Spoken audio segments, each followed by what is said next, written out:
all the episodes so far, I've just kind of come in with me talking shit like this before I've actually introduced the podcast. So it Love might it. change the habit of a lifetime so far, but it is going to That's be episode 3 of what is known as the Over the Hill podcast. And special guest today is the one and only Mr. Simon Harkness, who I'm going to read it directly from his Twitter bio, is a presenter, writer, producer, coffee addict, my man, film and TV presenter for It's Gone Viral, who apparently once bought Seth Rogen an ashtray. And I'm sure we're going to get onto that in a little bit. But yeah, mate, I really appreciate you coming on. As we were saying before we press record, these podcasts are kind of just a session for me to sit down with people I find interesting and just chat shit. But the last two have been people from my world of house music and pirate radio. So I'm really looking forward to sitting down with someone who I know outside of this, but is also someone who has nothing to do with that side of things, unless you're secretly a DJ and you've never told me. In which in which case, why have you always hidden it from me? But yeah, how's lockdown life been treating you? I think that's been the first question I've asked both the other guests, so we might as well carry on with that. Yeah, that's fine. It's a very good opening question. First of all, thanks for having me on here, mate. I'm really excited to talk to you. Yeah, I think you're very much going to be the UK equivalent of Joe Rogan, because you don't really give a shit what you ask people. And And I'm going I'm a bald little as bit well, which nervous. is a good thing. So yeah, I'm on the I way did to Rogan. notice. But yeah, lockdown, mate. It's been tricky. Obviously, like I, me and Beth feel very lucky in the sense that we have each other and we live together. I don't know what I would be doing if I was on my own, to be perfectly honest. Yeah, lucky that I'm still able to work, and touch wood. I mean, although the industry I work in has been basically shut down for the best part of a year now, like cinema hasn't really been open, still able to work, and I'm still able to turn my laptop off at around 5:30, 6 o'clock and just sort of chill with Beth. So I'm very fortunate in that sense, but just because that's okay, everything else about lockdown has been an absolute shitter. We are allowed to swear on this, aren't Yeah, we? oh, yeah, mate, Yeah, absolutely. okay. I've pressed the explicit content button on the distributor, so yeah. That's good. Yeah, no, it's been fucking terrible, really, hasn't it? But like, I kind of like, I'm trying to tell myself that yeah, it's been really tough, but many more people out there have had it much worse than what me and Beth have. Like, um, ultimately, we still really enjoy each other's company, and although that has been tested, I've been told, I believe I'm quite difficult to live with most of the time, so let alone in lockdown. But no, luckily we just love spending time with each other, and as difficult as lockdown has been, it's kind of been nice and unusual to spend this much time with each other. But obviously that does have negatives to it. How about yourself? Well, I'm going to stick up for you because people won't know that people won't know this off air, but I know you through Beth, who you've just mentioned, who's your girlfriend. We used to work Yeah. together, and you know, you say it might be a struggle to be stuck indoors with you, but I worked in close proximity with Beth in the same room for about 6 months, so you've had it hard yourself, mate. That's all I can say. No, Thank you. I'm just team lad. We've got to stick up for each other sometimes. Yeah, it's mate, for me it's not been the worst thing in the world. I said it on the last episode, actually. My workload has greatly decreased. I won't mention where I work on the podcast because there's lunatics out there. um but yeah, my workload's greatly decreased, and during the first lockdown it was like a lot of my work was planning, because I'm a manager, I've got a team of 15. I was planning for the re-entry and for people to be safe at work and trying to be quotes unquote COVID secure. But now we've got that and we know exactly what we're doing, and we know it's worked because no one's caught anything at work. um Wow. yeah, like it's been the rest of this time has kind of just been next to nothing, really, just checking up on my staff and making sure they're okay. So I've been incredibly bored this time around, and obviously like my other half works in the hospitals, which have been incredibly busy. So there's like an inner turmoil of feeling quite guilty sometimes when she's not around, when she's at work and I'm at home doing nothing. So I do try and make sure that she's looked after and stuff like that, but I've kind of just been reading and going for long walks, and I was looking after some sick relatives for a bit, but they're both now on the mend. So Oh, yeah, brilliant. I'm kind of looking forward just to getting a little bit more back to normal. And it's good we've jumped on this little podcast bandwagon, or I've jumped on it anyway, at a time where it seems like we are going to start finally coming back to normal, which is, you know, music to my ears. But at the same time, I can't help but think we shouldn't have got this bad. Like, I feel like we've just completely fucked this up from the get-go. Mate, I could not agree more. Like, I'd love to share your enthusiasm with, yeah, June 21st, we're all going to be in the pubs. Football's going to be coming home. My God, I wish it is. And I wish we're going to be able to enjoy like England's success in the pubs. In my opinion, the fact that we're 1 year on and actually in a worse position than we were this time last year, like how anyone can take what this government say as read is quite frankly just beyond me. It's an absolute joke. You know my feelings on this government, and I know your Well, feelings on this government. Well, hopefully it's not going to get too political, but I want to be optimistic and I want to be positive about it. it's like And it's one of I them things where you go through a relationship with someone that's bloody awful, and then you take them back time and time again thinking that it's going to be different, but the reality is they still mess up the house. They still don't tidy up after themselves. They're still, you know, annoying as fuck. It's just like, you know, yeah. it's the same thing over and over again. Unfortunately, we're in a position where we're stuck with this lot for the next few years. But Yeah, and it's not just like one person. Like, if it was like, I just feel like you're being cheated on by Boris, you're being cheated on by Rishi. Matt Hancock, turns out he's a blast from the past. He's it's trying like to fuck you up at some point. It's mad. you've got an abusive partner, and all of their family come around and shit on your front lawn. Exactly. That's the equivalent. What a way to describe this government. Yeah, but yeah, we are where we are. But I think I do think that, you know, by summer, hopefully we'll have some normality. I'm not particularly what is this obsession with pubs? What is, like, I Right. like a pub, and I've been at, well, you know, I like a pub, but like, we've been to many pubs yeah, together. I don't leave until it, you know, I'm almost forced to leave sometimes. But yeah, I'm just like, what is the fucking British public's obsession with open the pubs, let the pub? I get from a perspective of, if you work in that industry, and, you know, just for complete clarity, I grew up with my mum owning and running pubs. I lived in pubs for the majority of my life. Like, I get where people would want to go back in terms of like the financial reasons, if you own a pub or if you work in the hospitality sector, blah blah blah. I get that, but for the rest of us, like, what the fuck is this big obsession? Like, it's a massive milestone of the pubs are open. Like, can we not like think a little bit more about, you know, the other stuff? It's just bizarre. 100%, mate. It's so weird. Me and Beth were talking about this about half an hour ago. Beth works in the beauty industry. Like, where is the obsession with like the beauty industry? And it literally, as far as me and Beth are concerned, it comes down to blokes in pubs or women in salons. And it's not just women in salons, it's the whole beauty industry. We should be equally as supportive and as buzzing about the idea of getting your fucking haircut for the first time in, maybe not you, but like like the first time you can take proper care of your like of your appearance for the first time in like 3 to 4 months. Like, why? What is the difference between like pubs and the hospitality sector getting all this support and being like, yeah, don't worry, you can expect to enjoy spending time in the pub, when at this rate you can't even book in to go and get your hair cut? Like, I don't understand it. Pubs are great. We've enjoyed many times together in the pub, and I love nothing more than going to the pub. But I would not put our expectations on leaving this awful virus and sending it packing, as Boris says. I don't equate that and going back to normality with the pub.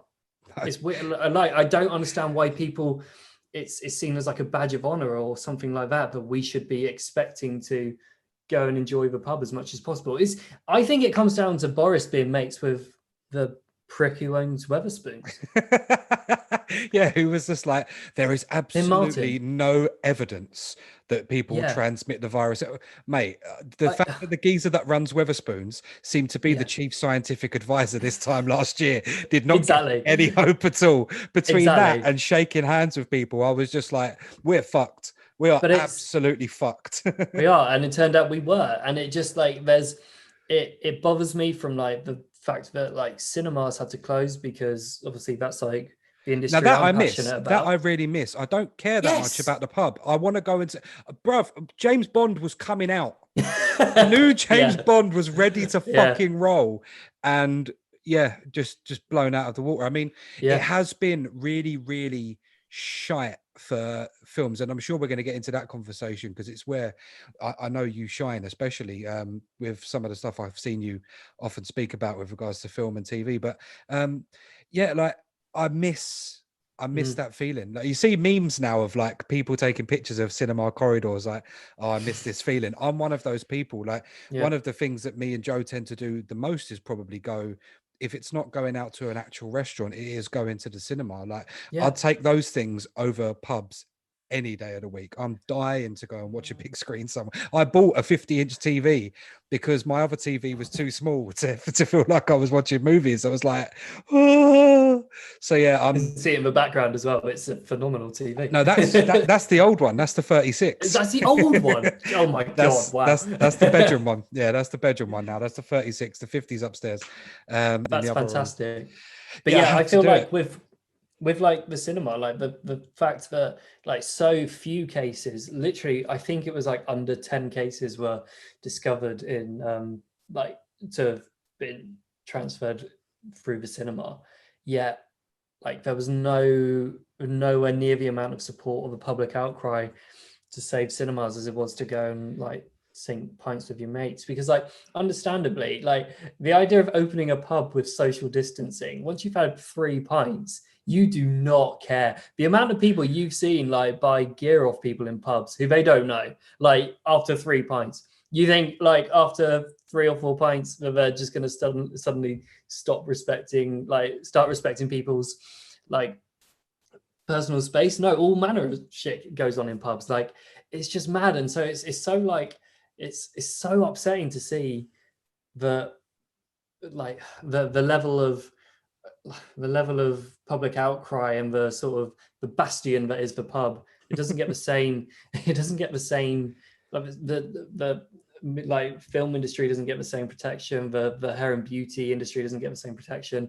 Hospitality is a really weird one, and as someone who's worked in hospitality up until about 2.5 years ago, like that was pretty much the only industry I've like properly spent like day in day out. You first met me, I was making coffee. Yeah. Like it's I understand how big an industry that is, but I don't understand why that's suddenly taken priority over Yeah, it just seems to all be the other this. industries in the UK that makes them like props up the economy. It's Yeah, bizarre. it's a weird benchmark. That's what Yeah, befuddles me. It's like it seems to be the main bone of contention. Pubs, Scotch eggs, whatever the fuck. Like it's been weird to me. But you touched on it there. You worked in the hospitality industry for quite a long mm. time, and um, I know when you moved to London, that was originally what you did. How did the job that you're doing now sort of come around? Because you work for It's Gone Viral, which is an ever growing. How would it be described? Like a media company, or how would you Yeah. describe it? So it's a social media agency quite similar to Lab Bible. And basically, when I moved to London with Beth, we come from a very small village in Salisbury.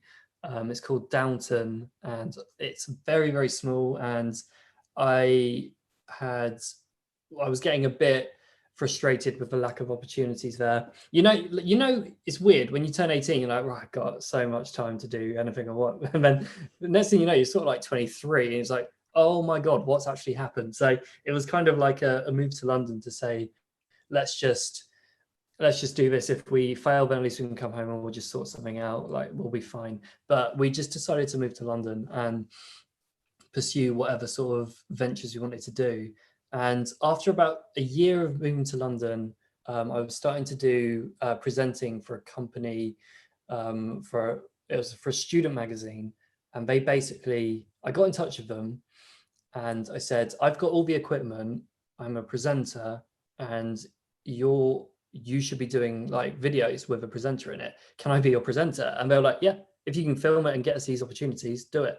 So I was extremely lucky that that opportunity happened, but I'm also really proud of myself for making that opportunity happen, because could have just moved to London and just sort of waited, but just sort of cracked on with it and spoke to people who I knew could potentially help me.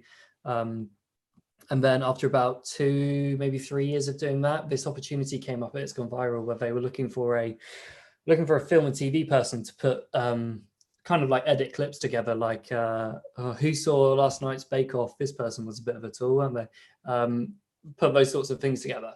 And so I said to him, like, I can do that, but I've also got all these contacts at like studios and PR companies, which I'd built up over the 2 to 3 years I've been doing stuff with Verge magazine.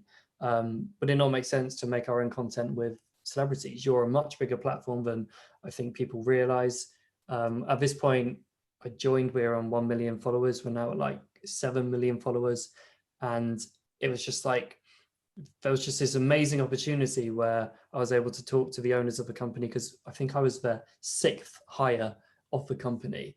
And I was able to give them what they needed, and they were able to give me what I wanted, which was to basically be the face of the channel and create all this content with celebrities, which it's a very weird thing to be good at doing, but I do tend to be quite good at doing it. Yeah, it's something that it came up. I can't remember if I told you, actually. It was quite funny. You've met my girlfriend a couple of times, and it was at some point last year. I can't remember if she sent me a video, if we were sitting there, and I think she sent me a message, and she was like, "Is this like Beth Simon?" And I was like, "Who? Where?" And then she sent me a link, and I was like, "Yeah." She went, "Oh my God, like I didn't realize that's what he did." It's just like completely unrelated. I hadn't shown her what you did. I hadn't told her you weren't there. She just saw you there because, hashtag it's gone viral. Hashtag it's gone viral. Yeah, I mean, it's I'm very aware it's a very silly job, but it's a really fun one. And I was doing a lot of red carpets before I started working for It's Gone Viral, and all the feedback I got was like how different and how like fun they were, because red carpets, you tend to get about 1 to 2 minutes with like the celebrities if you're lucky, because it's just like a conveyor belt where you basically like it's a bit of a scramble and good luck. And all the feedback I was getting was really, really positive, and I was using it in show reels, and show reels were like being seen by people. And then this opportunity came up where I was like, I can do this, but why don't we do this, because I know how to do this.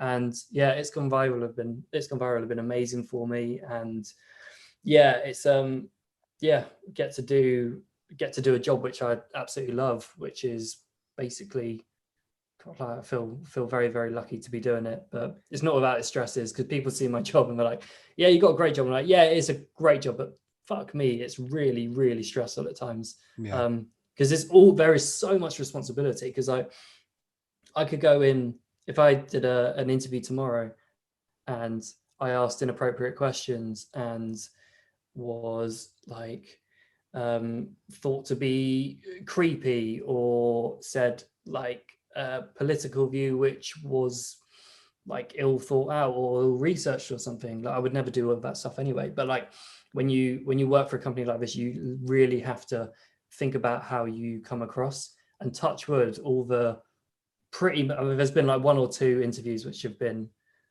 I wouldn't say a car crash, but there's been 1 or 2 which haven't gone as well as I'd hoped. But that, like, I think that happens, and I think you just need to it's just really weird. When you're putting yourself out there, you kind of need to be as respectful and as nice and as friendly and as polite as possible, but also come up with really different angles that you can expect for people to enjoy. Because like if you're interviewing people and they're bored, it's not going to make for a good interview. So you've got to kind of mix it up and just make stuff that's fun and a bit different. And the responsibility of doing that, like it can play on your mind a lot. Like I did an interview last week where for about 48 hours afterwards, I was just like, right, but looks like it's gone well, but has this actually gone as well as I thought? So it plays on your mind an awful lot, but most of the Yeah. time it's all good. Yeah, it's something I've kind of felt, with a little bit of trepidation about doing the podcast thing, because it's like I've got guests in mind who I know will come on. I've got other guests that I'm going to reach out to that I hope come on. Largely, I know that they're going to be good, but I know that there's going to be a couple where I don't want to put myself in a position where I'm having to carry the conversation, because that's not Sorry. really. No, it's. But this is why I wanted you to be one of the first guests, because I know you're kind of used to this format. Have you largely been for the last couple of months at least? You've just been at home. Were you able to go out and actually interview in person at all last year once things calmed down a bit in that lull, that eat out to help out phase that we had? How could we forget Yeah. Eat Out to Help Out? So weirdly, the last interview we did in person was a game with Margot Robbie and Journey Smollett Bell for Birds of Prey.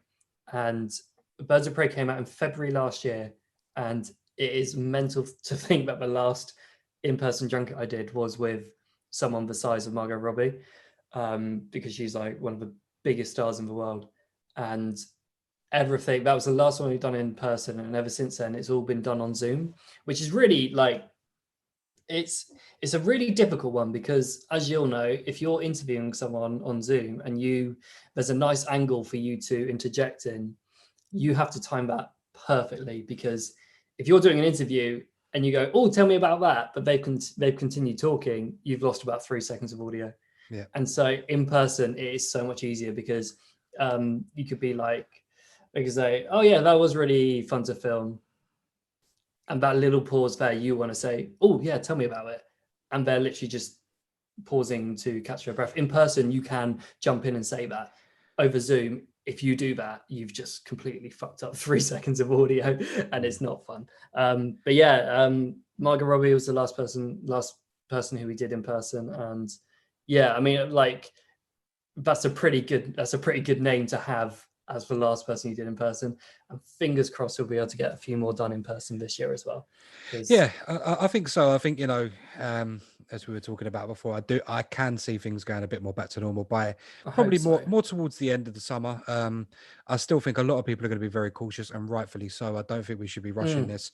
Personally, I've had my jab, so I don't give a fuck. Yeah. I'm volunteering. I mentioned it on the last episode. I'm volunteering at a COVID vaccination center, so they've got to give us all a jab before we go and work there. So I'm literally just waiting to start that work. But yeah, fantastic. So yeah, I've had it, and obviously Joe's had it from where she works. So yeah, we're good. We're good to go. Fingers crossed. But yeah, still not going to be reckless dickheads about anything, But I'm just, You're going to go to Dubai. God no. It's funny you say that. The next guest I've got lined up for the podcast is actually living in Dubai at the moment, so I'm really interested to see. Really? Yeah, I'm really interested to see how life is for him out there at the minute, because it's just such a different world. I mean, he's not a fucking influencer or one of these people at all by any means. But that's another one, because obviously we're talking about the obsession with the pub, but there has to be an obsession with Dubai at the moment. Utterly bizarre. Mate, it's not for me. Again, it's something I'm going to really enjoy talking to my next guest about. He moved out there for work reasons. He's a DJ, he works in music anyway, but he's been living out there for a couple of years now. But yeah, it's not the sort of place that I'd ever really be interested in visiting. I think it's quite a fascinating place, but I'm not really down with the pretentiousness of it, and the history of the way it was put together and built and stuff. And yeah, for me, I'm just like, no. But it is quite funny, or it was. I don't know if it was funny. It was kind of pathetic actually to see some of the influencers claim that their work was essential. Like, my God, people on Instagram need me as their motivation to work out. I'm thinking, listen, if you were on my Instagram feed, it'd be my motivation to put my fucking phone in the bin. Like I can't. These people, I can't deal with them. But yeah, I'm completely with you. Like, that was just such a smack in the face to like all actual essential workers, all key workers. Yeah. Obviously, I'm not a key worker, and I was fucking offended by that. Yeah. I'm offended by your stupidity, because that is a fucking disgusting thing to say. Yeah. Like, then again, in actual fact, stay in Dubai, because it means we're not really technically sharing oxygen. I don't want you around me. It's really odd. there's been a lot of weird things over the last year that I sort of look at and just think, oh, like just shut up. I think one of the things I've learned since the start of the pandemic is there is a hell of a lot of people, particularly in the Western world, that just need to grow the fuck up. Like there's been so much moaning about this, that, and the third, and I just think to myself, like, I see what goes on at the hospitals, and I've actually lost a relative to this, and I lost a colleague to this and stuff like that, and I just think, like, just shut up moaning that you can't, like, go somewhere or do something. Like, the trouble is so many people decided that they weren't going to comply with it, and they weren't going to take the advice and just go and do whatever the fuck they wanted, that it's actually exacerbated the issue. But I think if more people just grew the fuck up and pulled together, we probably would have been out of this ages ago. Can't pin it entirely on the public by any means, because in the absence of actual clarity of leadership and sensible people in charge, obviously anything can and does happen. But yeah, one of them things, as I say, with the Dubai influencers and other people, just like, what, and anti-mask people and stuff like that. It's just grow up, stop being a fucking baby about things, because we're all in this, like, we've all got to deal with it. So just deal with it. I appreciate that some people have it very, very hard. And some people have had a really, really rough time. But, a lot of the people who I see bitching haven't had a rough time. The people who've had a rough time are too busy having a rough time to be crying about the fact they've got to wear a mask in Asda or whatever, So yeah, it's something that's opened my eyes this last year. A lot of people need to grow up. 100%. And I think one of the things which I think genuinely will happen and will, like, prove to have a very positive effect is, like, Trump being booted off social media. What I will say to that, like, it sounds like a flippant remark and a bit of a joke, but it's not. But because he needs to fucking grow up. he needs to grow up. He needs to stop. That man has blood on his hands for suddenly deciding, no, can't admit I've lost the election. I will be there with you. I will walk with you. We will take down Capitol. We will drain the swamp. He did nothing. He's got blood on his hands. People died because of him lying, which is another story completely. But he's the representation of people that need to grow the fuck up. Exactly. And it's really interesting that, like, it's taken like, what, years for him to be booted off social media. And if it wasn't for Trump absolutely losing it, would Facebook, would Twitter have started putting out these? No, these aren't confirmed. Like, these aren't verified news stories. Would they have done it? I don't think they would. It got to the point where it was like, this man needs to grow up, because he's influencing people's views, and he's essentially starting a civil war based on the fact that he's a giant man baby. He's a man baby. And, like, people like him do need to grow up. People who support him need to grow up. But I think it's a really interesting time that now social media, like, platforms have kind of said enough is enough. But this should have been done years ago, man. Brexit wouldn't have happened.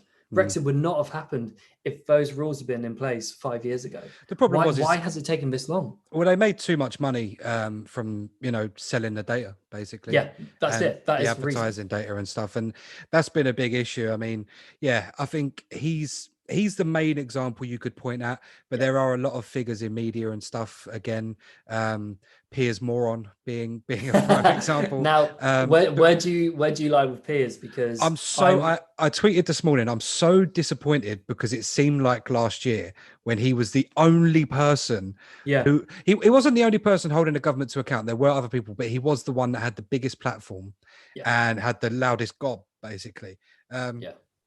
He was doing so much good in holding these people to account, and then he just turns into a giant man baby himself again. And it's like, it's no wonder you were friends with the orange one. Do you know what I mean? Because it's like, you're just a prick as well. And today he's just like, 1 minute he's tweeting "be kind" about Caroline Flack, and the next minute he's abusing pregnant Meghan Markle. It's just like, mate, he is what a year. What just what a year. That's all I can say about him.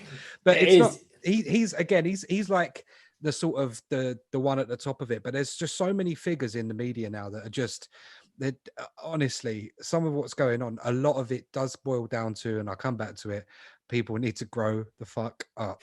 You know, Yeah, there's 100%. there's that one woman, I call her Julia Hatred Spewer. On Right, talk radio. yeah, Yeah. Julia Hatred Spewer, who does nothing but sit there and we're never ever coming out of lockdown. We are never coming out of lockdown. It's just like, shut the fuck Mm. up and grow up. Like, we are coming out of lockdown. Just deal with it for like, you're a multi-millionaire anyway. Like, Mm. shut up. Just shut up and fuck off. But there's so many like them, and it's been really revealing, as I say, in the last year, that my opinion for a lot of people is just grow up. Just grow up and deal with it. Yeah, I completely agree. And I do think that the more this goes on, like, I do think there is going to get to a point where there are only so many narratives and so many people you can blame things on. Yep. Until you have to start thinking, well, hang on. Like, New Zealand, Australia are actually living pretty comfortably right now. We have a very similar setup. South Korea is the biggest example. Is the thing with Australia is it is sparsely populated. Of course, yeah. Same with New massive. Zealand. Yeah, same with New Zealand. But South Korea is a prime example. South Korea is very similar population density to the UK, similar size actual population, similar size country, and they're not back to normal. They still have quite a rigorous test and trace system and stuff like that, and they are still quite strict in some areas. But lucky them. Yeah, but like, when they have 15 cases, they go into like overdrive and meltdown, and they're just like, they jump on it. Whereas over here, there's 15 cases on my street. Yeah, 100%. Me and Beth were talking about this a couple of weeks ago, and there was 10,653 cases recorded in a day. And I said that to Beth, and she was like, "No, that's not right." I was like, "No, maybe it isn't actually. No, maybe it was 1,063. Maybe I did the government a disservice. Maybe I added in an extra zero." So we Googled it. Yeah, 10,563. I was like, that is mental. Yeah. That we are a year into this. How on earth are we still recording 10,000 cases per day? It is fucked up. But yeah. I remember back in like late August, maybe early September, I was in like the WhatsApp group with the boys, and I was just like, fuck me, like 800 cases today. Like, this is, this could get to 1,000 really soon. And then we're going to be like Italy in a minute. God, we can never get to the worst heights of Italy's 1,000 cases a day, where they were vilified. Yeah. We went to Italy in August, and they were taking it so much more seriously than we were at that point. You couldn't go into a week. When we got there, we landed and we had some hassle getting into the Airbnb, and we'd been traveling since like 5 a.m. By this point, it's like gone lunchtime. We're both knackered. It's 34 degrees. Like, we're just like, what the fuck? So Joe's upstairs sorting the stuff out in the apartment, and there was like a pizza place just downstairs. So I was like, let me just go downstairs and just grab us a couple of bits of pizza, just have something before we like pass out of exhaustion. So I've gone downstairs, and literally I was like one step in the door, and this woman, and I realized I didn't have a mask on. Wow. So I had to go back upstairs and get it. And I was like, fair play, absolutely fair play. And when we went to, there's like one of the oldest shopping malls in the world is in Milan, and we had a wander around there. I went into the different departments and stuff. Like, every single department in this shopping mall, you had like, you got Gucci there, Prada there, like they're all like different little slots, almost like a giant, almost like a Debenhams sort of setup, but it was like that. Every single section had hand sanitizer there. They were checking your temperature at like all the escalators, and when you went in and out of the main doors and stuff, like, they were fully on it. And at that time, they had like the lowest levels of COVID in Europe, which is why it's the one place that we decided to book. We were just like, it was the least likely that we'd end up going there for 5 days and having to quarantine for 2 weeks when we got back. But yeah, there's a lot of places took it way more seriously than us, but yeah, that's what I struggle with most. I think, like, as you said, like, South Korea have a really, like, I didn't know they had a natural working track and trace system. Yeah, it's one of the reasons they got out of it so quickly at the start, was they were fully organized and on it.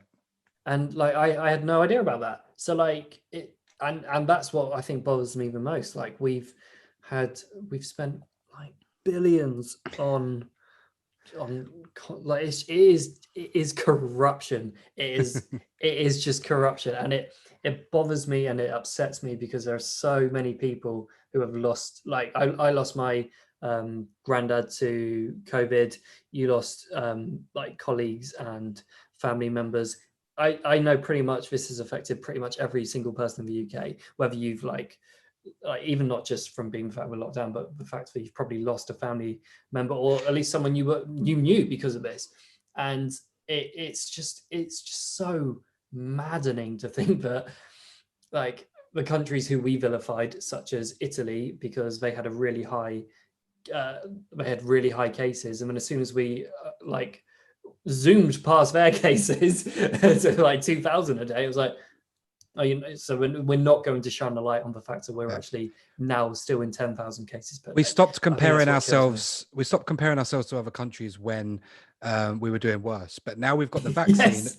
Now we've got the vaccine, and we're doing Yeah. really well. We're just like, look at us, so Yeah. much better than Europe. Have that. But Yeah. yeah, I mean, the vaccines do mean brighter days are coming, and it will be the end of lockdown. But speaking of lockdown, Yeah. what have you been? What have you been watching during this? I mean, I didn't actually watch that much myself during the first lockdown.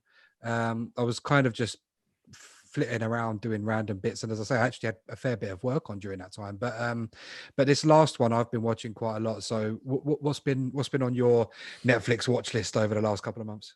Um, there's been so much. What have we been doing? We've been watching the US Office, which I I can tell by your face. Oh Like, yeah, I was never really a big fan. I like the original yeah, Office, but me too. The original Office is my favorite sitcom, and because of that, I was like, I just can't watch the US Office. They're going to absolutely bastardize it. But I got a message from one of my mates from school who I hadn't spoken to in years, and he said, I think you'll really like the US Office. Give it a go. And I was like, I'll give the US Office a go if you watch Parks and Rec, because Parks and Rec is also one of my favorite shows. I've been watching a lot of Parks and Rec during lockdown, and like there's something about friendship and community and comedy which is invaluable to getting me and Beth through lockdown at the moment. And they're basically the themes of Parks and Rec are also the themes of The Office. And I don't know what it is, but they've been like comfort blankets. It's really odd. And Harry Potter, back on Harry Potter now, which is bizarre. I'm listening to the audiobooks like when I'm going to bed. I'm like, if I'm trying to focus on stuff at work, I put Harry Potter on.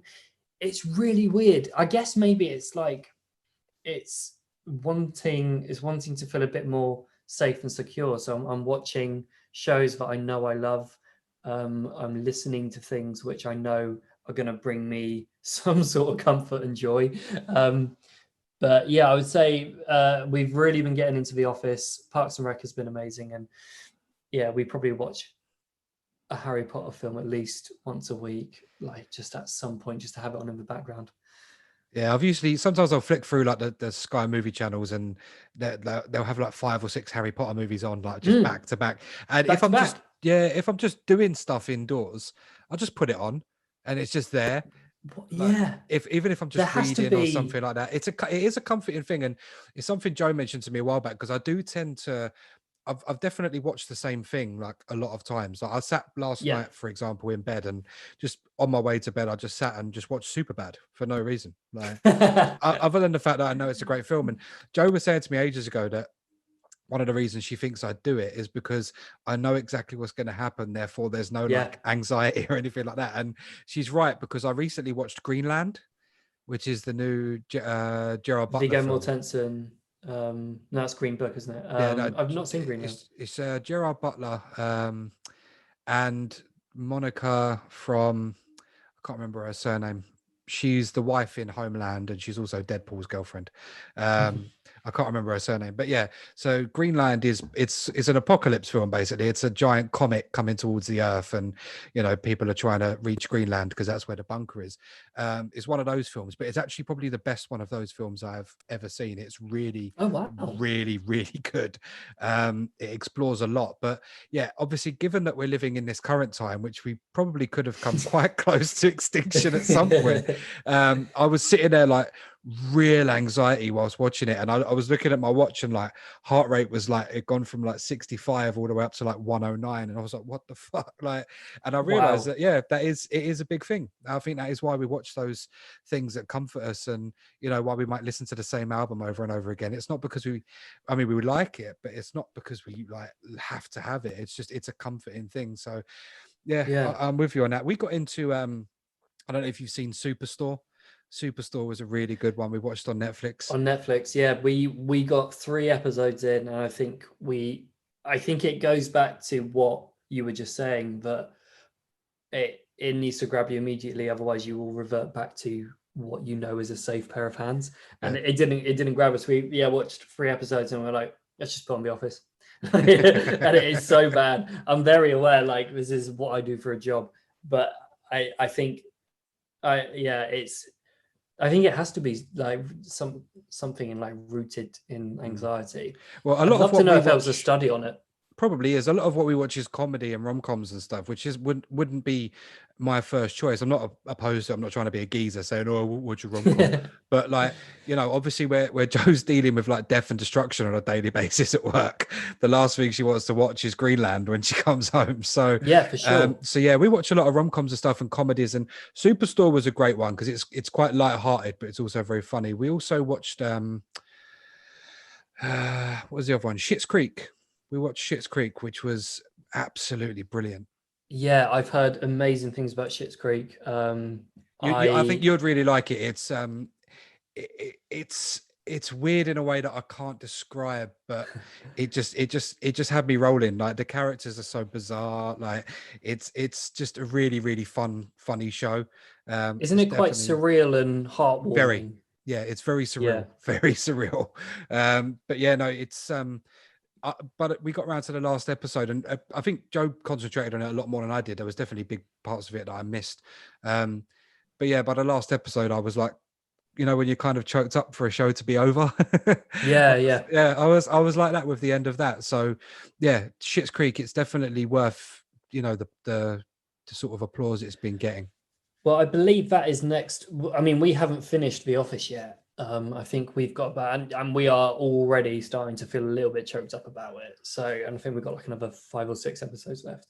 And I believe Schitt's Creek is next on the list. It's fun. It's a lot of fun. It really is good. Is it quite ensemble? Because I think, like, I was having this talk with my mate the other day, that I think British comedy needs a really, really good ensemble cast Yeah. comedy.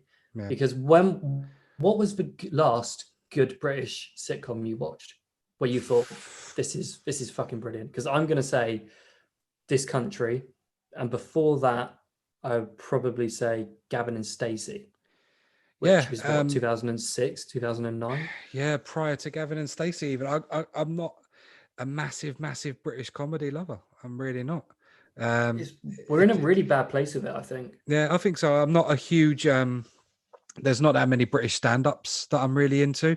And yeah, with as regards to actual sitcoms and stuff that are produced here, I can't I'm sure there's something that I've watched, but the fact that I can't, I mean, if anyone asks me to sit down and watch an episode of Mrs. Brown's Boys, you can go and get fucked. I'm one of those people that's just like, that is an absolute pile of shit. Yeah, there's not really, honestly, mate, I can't think of anything. I was a massive 2 pints of lager and a packet of crisps fan. Like that was me back in the day. That was my shit. BBC Three. Yeah. Which coming from the pub. Apparently BBC Three's coming back as a channel. Yeah. Oh, which sick. I think I think that's exactly what it needs. Actually, but it's I've remembered now. People Just Do Nothing. That was the last thing that I thought was great. But that comes from, I actually know those guys. They came and did a radio show with me 10 years ago before it was even a thing. No way. Yeah, when it was still a YouTube show, they actually came and did a radio show with us. And the reason Mate, that's people just class. the reason that came about was there was a documentary on BBC Three called Tower Block Dreams, and People Just Do Nothing was essentially a spoof of it. Mm. It was pretty much just a parody of People Have Tower Block Dreams, which was a real documentary about a dickhead who used to run a pirate radio station. I was going to say, you can see why. You Yeah, can see why yeah. it was a parody. But yeah, that was the last thing I really, really loved. But kind of, I had to love it because it was the scene that I'm from, and it was also people that I'd met and done a radio show with and stuff. And yeah, those guys in real life were actually really, really cool and a lot of fun. Sound. Yeah, they're really great. But yeah, that was British wise. That was probably the last thing. I can't honestly think of anything else. And even stuff that's on British TV, you know, I'm not a massive fan of a lot of the stuff that we tend to have here, unless it's like, you know, I'm honestly more of a radio person. I even talk radio, you know, I'm more of a radio and podcast kind of person from, you know, especially from these shores. So yeah, I think you're right. I think we are in a pretty bad place, and something, mate, get right in is all I can say. Yeah, for sure. I should say Fleabag was pretty exceptional, to be fair. But it's not really an ensemble. Like, I guess, yeah, People Just Do Nothing probably was the last ensemble that I can think of, especially. I don't know why. I don't know why it's not really done more. There's so many avenues you can go down with more. Like, if you have an ensemble cast, there's so many storylines you can explore, and that's why I think the likes of Parks and Rec and the US Office, like, I think that's why they're so good, because you've got an A storyline, you've got a B storyline, you've got a C storyline. And as long as A storyline is hooking people, B and C can do whatever the fuck they want. And because of that freedom, it takes you into so many different bizarre little stories, and it's I think really enjoyable. The last sort of British, you know, what I would call a British comedy, I wouldn't necessarily call it, it is a comedy, but it's also a tragedy, was probably Afterlife. Yeah.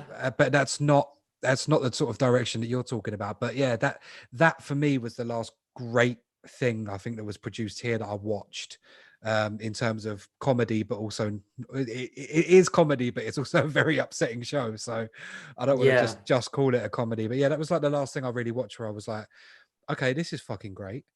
But yeah, we got through season 1. I think we stopped watching in season 2 because I don't think he should have brought it back for season 2. I think it should have been a really good standalone project. It kind of tied up all the loose ends in season 1. Yeah. And with season 2, it was like, okay, well, we know why you're doing this. Yeah. You've been paid a lot of money from Netflix.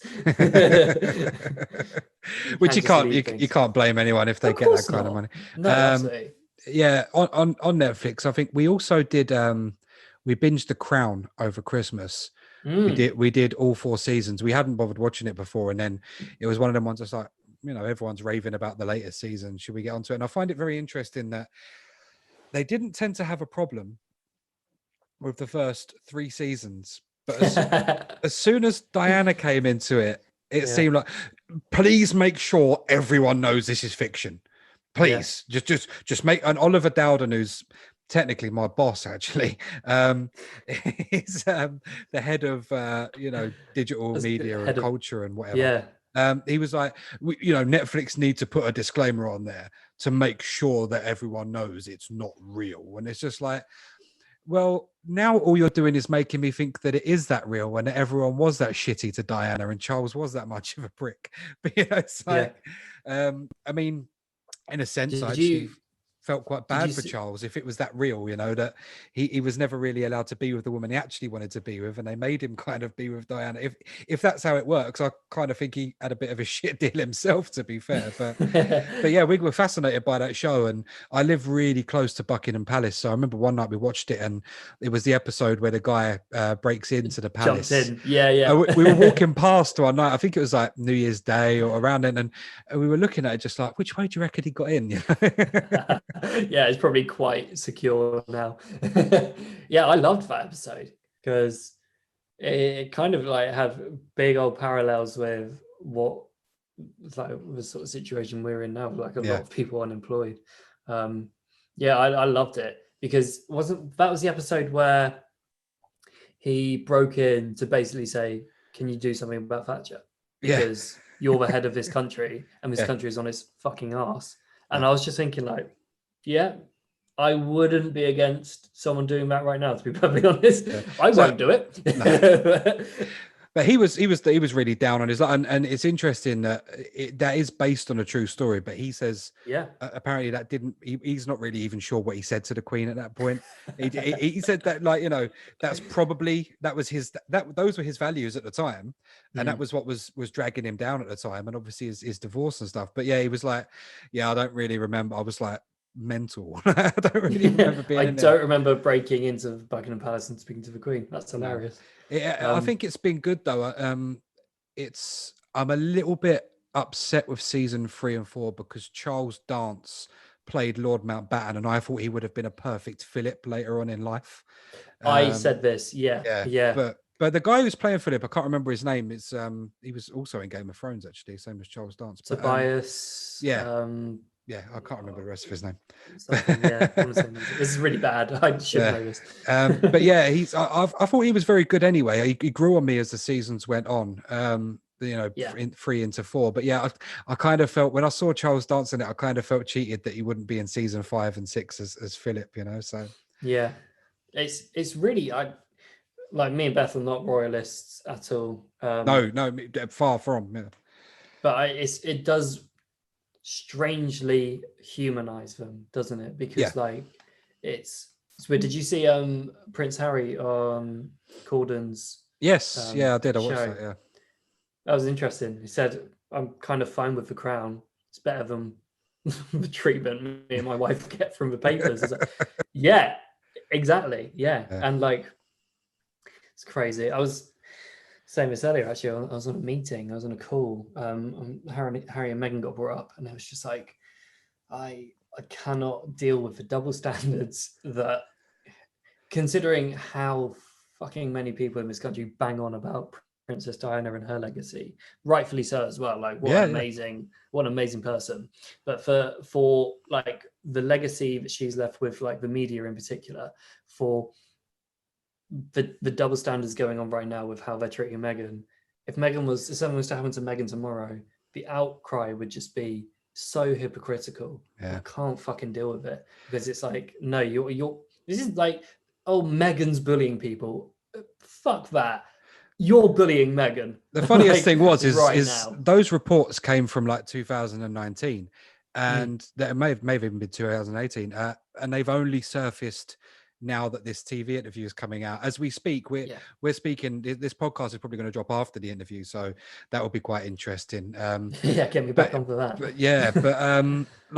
As we speak, this big interview of Oprah is about to drop, and it's one of those things where they're saying, "Oh well, they're really insensitive for doing this interview whilst Philip's in hospital," and it's like, well. No, they filmed it before Philip was in hospital, so it doesn't count. And also, they're contractually obliged by the network to put it out. It's not their decision. So, yeah, we live in this weird time. Philip being in hospital has got fuck all to do with Harry and Meghan. He's died about 8 times in the last year anyway. Like every time someone sends me, oh, apparently Philip's died, like, you know, a WhatsApp group will pop up like, oh, apparently Philip's died. I'm just like, that fucker's died like 20 times since 1994. Like, just ignore it. Like, he's not dead. There's no getting rid of him. Queen will be gone before he's gone, you know, like, it's just. But yeah, no, the Crown, I thought The Crown was excellent. The other thing we really enjoyed, and we didn't think we were going to enjoy, was the Queen's Gambit. I don't know why I enjoyed it. I can't figure out why I really enjoyed it, but I was gripped. I absolutely loved it. Chess and drugs. I haven't watched it. Beth was like, can we watch this? I was like, you can, because Beth's currently furloughed. So I was like, honestly, I don't think I'm going to get time to watch this / want to watch this in the evening. So if you want to watch it like whilst you're furloughed, then go ahead. And she did, and she absolutely loved it. So I think I probably should watch it. But yeah, didn't Anna Taylor-Joy just win a Golden Globe for it? I believe so. Am I mistaken? I believe she did. Yep. Yeah. Apparently it's a brilliant series, and it's got Dudley from Harry Potter in. Is that right? Yes. Yeah, he's in it actually. Yeah, he's actually really good. He's really good. It took me a minute. Sort of like, Oh yeah, no, it's him. Yeah. He is in a film called The Ballad of Buster Scruggs, and that is on Netflix. And it's a Coen Brothers film.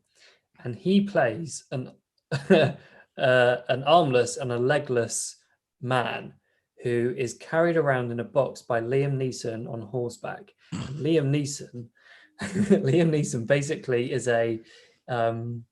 he's kind of like come and see the freak show, and Liam Neeson is his kind of like owner.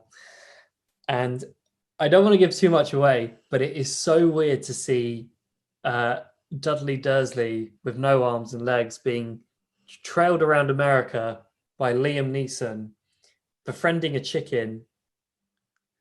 It's that is as much as I'm going to say, because the ending is absolutely like fucking mad. And yeah, I recommend you watching that, because I think it's about 25. It's like a series of short films in one film, and yeah, Liam Neeson and I'm blanking on the guy's name. Harry Dwelling or something. It's something. Yeah.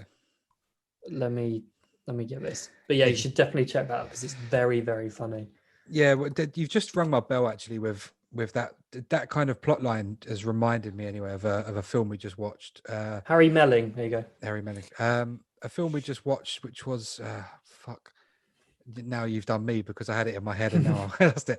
Sorry, The Fundamentals of Caring. We just watched. Loved it. Yeah, it was very similar to that, where he was like taking a disabled guy across country. But if anyone hasn't seen the Fundamentals of Caring on Netflix, I was in stitches from like the first 5 minutes, where the kid wheels himself into the room, Yeah. screaming his fucking head off. With Paul Rudd, right? Oh yeah, mate, the way he Genius. just wheels into the room. Because that would be like, as a carer, that would be your worst nightmare, as someone that's like that you know, it has that much of a disability that all they do is scream and wheel themselves around a room. Like, where do you even begin to look after someone in that position, you know? So that, just watching that was my kind of humor. The fact that the kid is just so fucked up he's brilliant. He's so brilliant. The lad in that used to be in Tracy Beaker. Oh really? Yeah. Jesus. And now he's like starring opposite Paul Rudd. He's in Neighbours with Seth Rogen. Like, he's done very, very well. Yeah, man, I loved that movie. That was so fun. Yeah, that was great. And at the end as well, where you know, where he picks him up and stuff, was like, that for me, I loved it. I thought it was really, really, really funny. And yeah, we watched that, and I'm one of those people that I belly laugh when it comes to films and stuff. So I think to the point of annoyance for Joe, actually. So but yeah, I was cracking up the whole way through. You mentioned someone there, Seth Rogen. What is the deal with the Seth Rogen and the ashtray thing? Yes. It's such an interesting Twitter bio. You've got all of this stuff, and it's just like, yeah, also bought Seth Rogen an ashtray. What the fuck? Yeah, it's possibly my best anecdote. So him and Charlize Theron were in a film called Long Shot, which I believe is also on Netflix, and that's really, really good fun. And yeah, that was, I want to say May 2019, that was coming out. And the first junket we did for It's Gone Viral was, I was interviewing the cast of Fighting With My Family, with Stephen Merchant, Nick Frost, Florence Pugh, who is now Oscar nominated Florence Pugh, so we got in early there, Jack Lowden. And originally Lena Headey was supposed to be in it as well. And basically the concept was Fighting With My Family. We're going to get the stars playing a wrestling game whilst Stephen Merchant interviews them. But Lena Headey couldn't make it. That was the doorbell, sorry. Lena Headey couldn't make it. And we got a text around 2 hours before saying, Lena Headey can't make it, I'm afraid. We're like, no worries, it's fine. I'll interview them. That's all good. And long story short, the interview went really well, and it got like 200 to maybe 220,000 views. And Lionsgate were thrilled with it. And we were at a junket for another Lionsgate film, and they said, It's Gone Viral. We loved that video of Stephen Merchant and Fighting With My Family. Thank you so much for doing it. How do you feel about interviewing Seth Rogen? And I was like, right, okay. Seth Rogen's like he's basically my hero. Like, the movies that he did in between 2006 to 2008, basically kind of like just made me basically just made me happy because I was like going through some shit. It was not nice, and his movies mean a lot to me, especially those ones in that time frame. Super bad And being one of them, I hope. super bad. Exactly. Super bad is obviously it's a film about like awkward high school kids going off to college. I was an awkward guy in secondary school about to go off to like our version of college. So obviously like 16 to 18. That's why I love Superbad so much. And so yeah, they said, "Do you want to interview Seth Rogen?" And I was like, "Yeah." And they're like, "Charlize Theron as well." I was like, "Yeah, absolutely. Yeah, we can do that." And me being a massive fan of Seth Rogen, I realized that he was collecting ashtrays. Before he was doing pottery, he was collecting ashtrays. Now, if you follow Seth Rogen, you'll know that all he does is make pottery. But before that, he was collecting ashtrays. So I was just like, this may be the only chance I actually get to see / meet Seth Rogen. If me getting him an ashtray and somehow represents what his movies have done for me, then I'm going to get him an ashtray. So yeah, the interview went really well, and then just sort of handed over this ashtray to him, and I was like, "Seth, you don't have to keep this.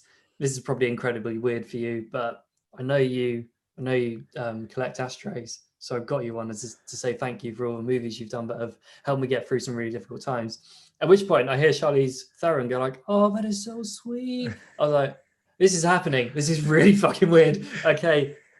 Seth, here you go. Here's the ashtray, and he was like, "Oh, I love it. Thanks so much. It's really sweet." And I was like, "Charlize, I'm really sorry, but I don't have anything for you. Can I give you a hug?"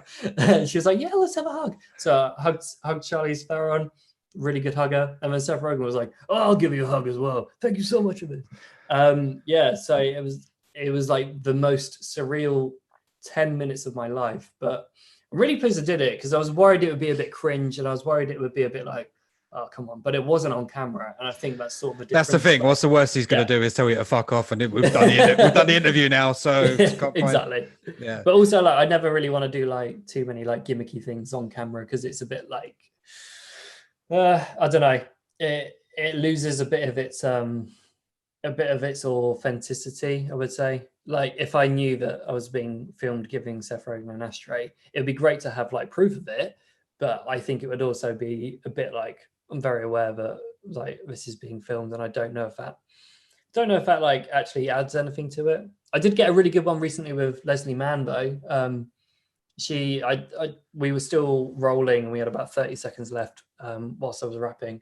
I just told her that I loved her so much in Knocked Up when she says doorman, and genuinely when that scene in Knocked Up where she goes doorman, doorman, doorman, that plays in my head every day, and I don't know why. I think it's the amount of times I've seen Knocked Up, but it goes in my head and I can't stop it. And so I told her that, and yeah, she was really great about it, and she gave me my own doorman as well, which was probably, I don't think anything will ever really beat that. It's been very weird, but then it kind of links back to what I was saying earlier, but like I feel like if I didn't have my way of interviewing, and if I was interviewing people about things that they didn't want to talk about or weren't there to talk about, you don't tend to get that reaction. And I just think that's I'm quite pleased and I'm quite proud of the sort of interviews I do, because they are related about the film, and that's the main thing. You're there to sell the film.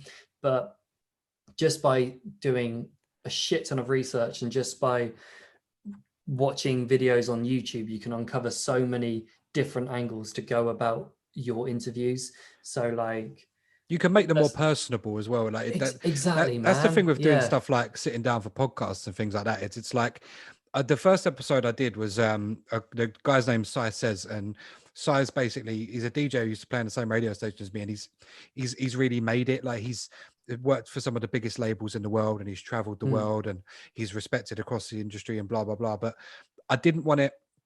The interviews come out really well, but I didn't want it to come out like an interview itself. I wanted it to be very personal, shared experiences, shared memories, and sort of like, human, as opposed to, so when did you first play in a club, or the generic bullshit. Like, yeah, no, we can hear that on any single other interview that you do, like, or it's probably in your fucking Twitter bio. Do you know what I mean? Everyone knows what it is that you've done. Like, you know, when you can actually sit and ask something not necessarily out of left field, but you know, have a sort of a human discussion with someone, I just think it makes for such better content. 100%. Yeah, 100%. And like that's ultimately the sort of content that people will be interested in. There is obviously like in the situations that we like I end up doing junkets, like my job, my remit is to get 3 minutes worth of funny slash interesting slash heartwarming viral content, and in an interview space of 6 minutes before you have to go. Like that's where that's where the stresses of it come. But as you say, like if you are already knowledgeable and you already know a sort of angle you can go down, the like it, it's I'm always more proud of the ones where I've been able to research like constantly, or have spent a weekend researching, looking at YouTube videos, trying to find that link that links this question to this question, that leads on to this interesting different answer. I'm way more proud of those ones than I am of shit, I've got an interview tomorrow and I don't have enough time to prep, because I just never feel as confident. And you're so right, but like that's the sort of content that people will like. And yeah, like it's nice that you've already got that relationship with the people you've got on the pod, because you can get really interesting stories from them Yeah, and I wade am through the looking. bollocks. Yeah, I am looking to get other people on that I don't necessarily know, which is fine. But as I say, I don't want it to be some formal, you know, 20-minute interview that really, like, what was the point? Do you know what I mean? I'd rather not. I'd rather not talk to someone famous for 20 minutes and actually talk to someone not as famous who's actually interesting for an hour and a half. You know, like Yeah, it just for me, you know, I'm not really the video aspect of this stuff is it's not really going to be going up in its full entirety. And some friends have asked me about, you know, are you going to do full YouTube videos and stuff? And at the moment, I'm not planning on that. And the reason being is because this is long form. So I'm going to be taking, you might have seen on Instagram today, I put up a minute and a half of the interview that I've done with Sire. It's a teaser. People look at that, then they go and download the podcast, and you're more likely to listen to audio whilst you're doing your government mandated hour of exercise outdoors yeah, or your housework or anything else. And I know that because that's what I do. You know, I'll put stuff in to listen to. I'm not necessarily going to sit and watch a 2-hour YouTube video. I'll watch a 5-minute clip and then listen to the entirety of the interview. But yeah, I just, you know, people do have some short attention span. So you've got to, I think if you're going to create content that's visual, it's got to be like what you do. It has to be, as you say, you know, that 3 minutes of something special sort of condensed into a package that, you know, people aren't going to watch it and just suddenly go like, yeah, you know. exactly. Yeah, and it is like it can be really really tough. Like the ones I really struggle with are um action movie, action man, then wife who appears for 10 minutes whilst husband and action man goes and saves the day. And I'm interviewing the wife, because it's like, because like what can I ask you about? Like it, and it's no fault of theirs No, at all. no. It's a fault of the system. It's a fault of that's Hollywood. Yeah, Like give me give me Atomic Blonde with Charlize Theron, where like surely there has to be a movie coming out soon in this day and age where yeah, the wife is the one who goes and saves the world, and it's actually yeah. the guy who's working from home. As long as it's Because original and it isn't a remake of something else, like there needs to be more original films with women leads. I think, like, you know, it will sound really stupid, two blokes sitting here discussing women's cinema, but I yeah, of think course, yeah. I think a big thing that would help is stop remaking stuff that was dudes and Mm, let's create something. Let's, you know, like Charlie's Angels was fucking great originally, like because it was, you know, it was based around, you know, these three women that were fucking awesome. Like it's not, it doesn't have to be a Ghostbusters remake, or you know, it mm. doesn't have to be Ocean's 8. You know, like we've done this stuff. You know, let's create something more original. And Yeah, 100%. there's And some that's why, stuff coming out, and there's some stuff that I've watched recently with some great female leads, and I'm just like, there's a series I've just watched with and it's going to bug me because it's one of the biggest shows on Netflix at the moment, and it's basically all about two women that have grown up together. I'm Oh, gonna find it. Firefly Lane. Firefly Lane, fucking Yeah, fantastic. But it's like it's an original show with female leads. It's yeah. really, really, really good. Like me as a 33-year-old white geezer can enjoy it the hell out of it with no problem at all. Like I don't think there's necessarily a problem with selling female leads. I just think that No, I just think that we can't do remakes of everything. One film that exactly. was great recently that we watched that is a super female lead was, I believe it was called Can You Ever Forgive Me? It was Melissa McCarthy. It was a Yes, that was really, brilliant, wasn't it? yeah. Oh my god, wow. If anyone's actually a fan of Melissa McCarthy's comedy but has never seen her in a serious role, watch that film. Because I say that, but even then, she was still very funny in it as well. There were Yeah, some really great she. scenes. I But swear she just can't not be funny. yeah, her and Richard E. Grant, the chemistry there for me was fantastic. I really, really, really Mm. enjoyed that film a lot. Um, so I think yeah, she was nominated for an Oscar for she that one. was she Like was nominated for an Oscar for it. Yeah, she's she lost out she's to, incredible. I think she lost out to Olivia Colman that year. Yes, yeah, for the favorite. Yeah. And like this actually, I don't think that the new Bond should be a woman, and it's nothing to do with like it's nothing to do with like we're not ready for it or it shouldn't No, happen. The reason why I think like oh it's like I do not think oh it's a man's role. I don't. The reason why I don't want a woman to be Bond is because it doesn't actually solve the problem. no, Because in what 5 years' time, they're just going to go back to getting a white chap to play Bond, right? Let's take everything good about Bond and start a brand new franchise. Maybe it's 006, maybe it's 008, maybe it's 009 with a strong female character as the spy, as the main person. Fucking hell, start that franchise. yeah, Because if you do, if Bond is a woman, that's a lovely little. It's a bit like it's a lovely PR move, but it doesn't solve the problem. no, Like start, I said it earlier, like Atomic Blonde is a brilliant action movie starring Charlize Theron. I could watch I could watch more of her character in like in multiple sequels. And there needs to be, we have countless Bonds, like not just the amount of men who've played Bond. I mean, like we have countless similar people to Bond, like Jason Bourne, like James Bond, Gerard Butler in Olympus Has Fallen. We have like we have so many opportunities that in that aspect, but I wouldn't be able to tell you. I wouldn't be able to name you 5 female action heroes. yeah. I could name you 25 male action heroes, and that is why having a female Bond doesn't solve the problem.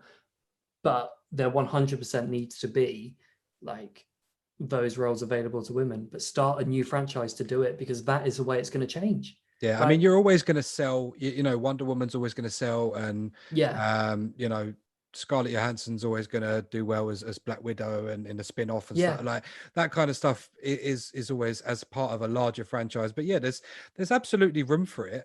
Of There's course there is. Like if there's been room for 50, what I want to say 50 years of Bond. yeah. I might be wrong. If there's room for 50 years of Bond, there is, fuck me, believe me, there is room for another 50 years of a female-led action hero. Yeah, as I say, my thing is just stop with just remaking stuff, because it just gives there's like it just automatically sets an unfair precedent. Because for me, like people, there was that weird time period where if you said that the remake of Ghostbusters was shit, like you were some sort of woman hater.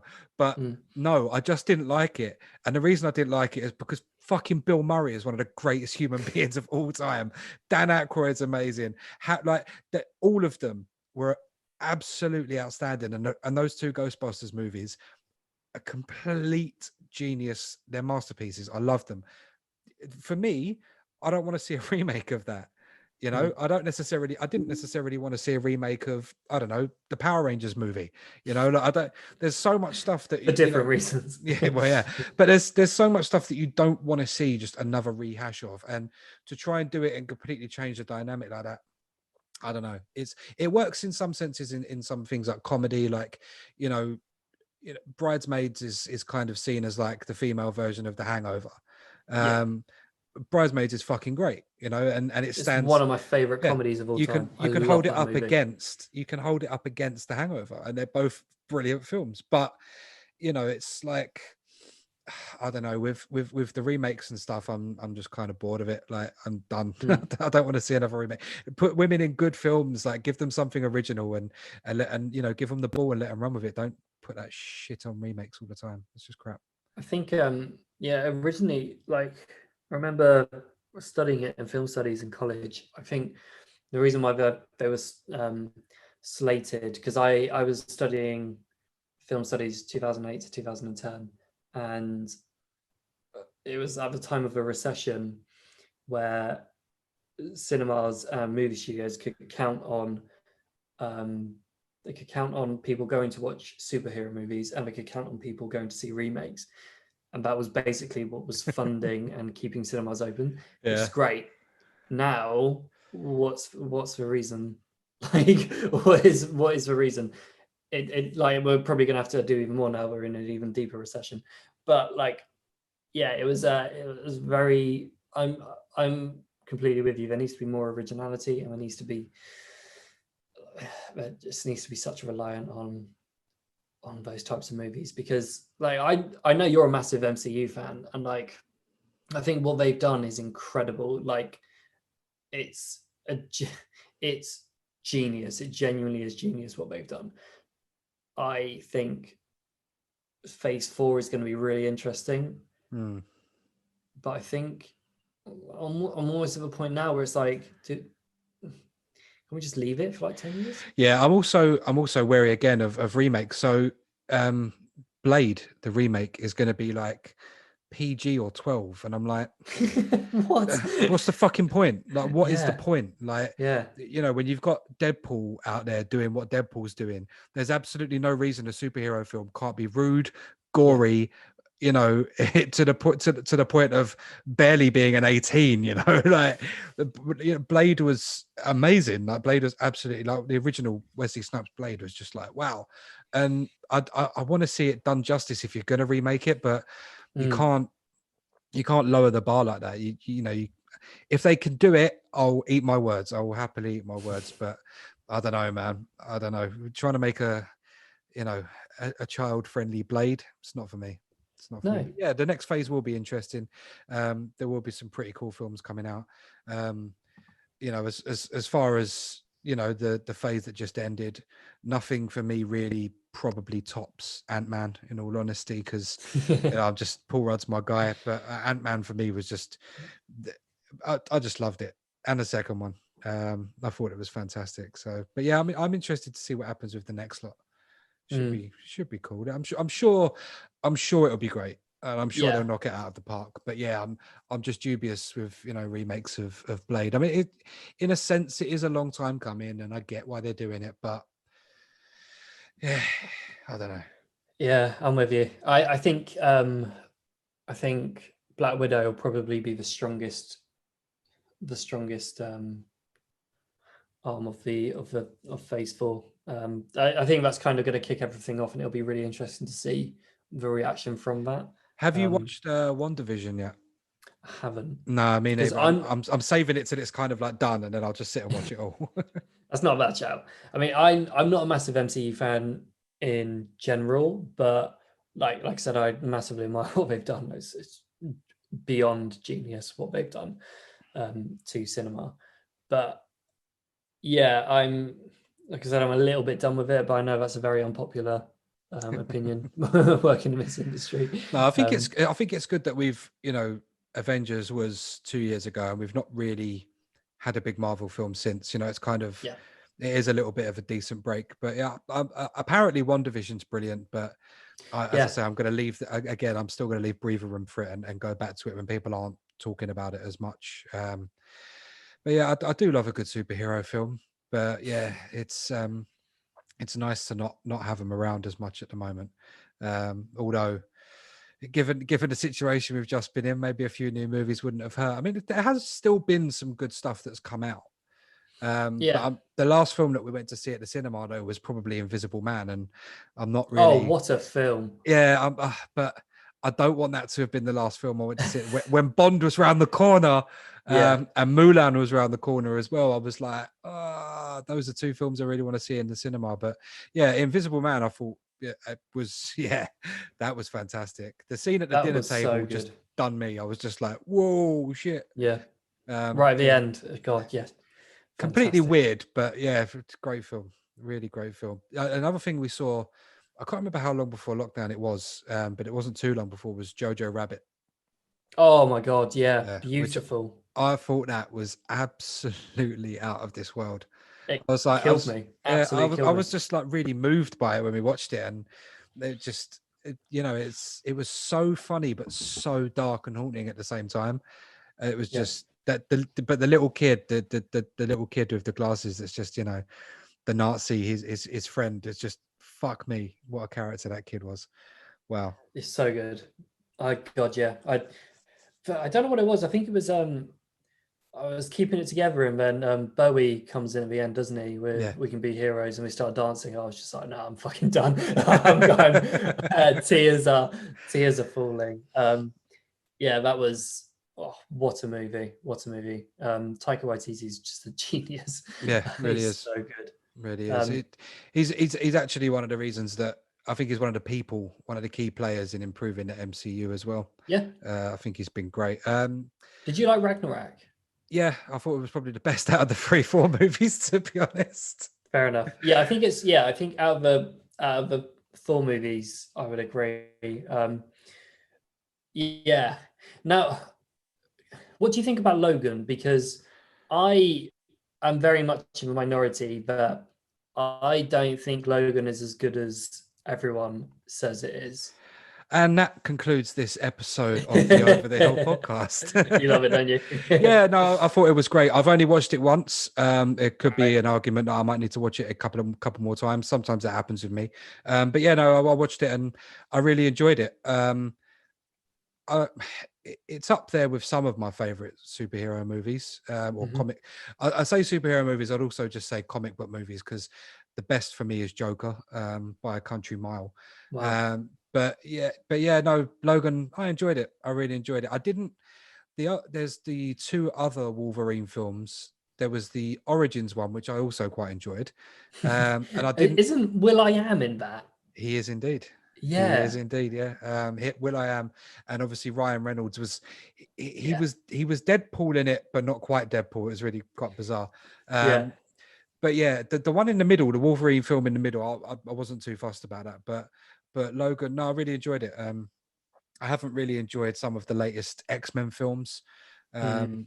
but yeah, we'll see what happens with X-Men now. Things are changing over at actual Marvel, but yeah, I enjoyed Logan.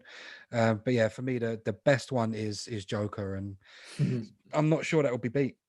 What did you think about like the whole discourse about Joker being released? Because I I said could at the not. time, there was all this sort of furore about, well, Joker's going to convince white males to go out and commit violence and stuff. And I'm like, well, I watched Game of Thrones and I didn't fuck my aunt on a dragon. So there's no, that stuff to me was just such Brilliant. bollocks. It was Yeah. complete and utter bollocks. Joker, I think, is a masterpiece. I said it at the time when I went to see it. I was blown away by it. I, I can't say a bad word about that film. I honestly can't. And I've watched it.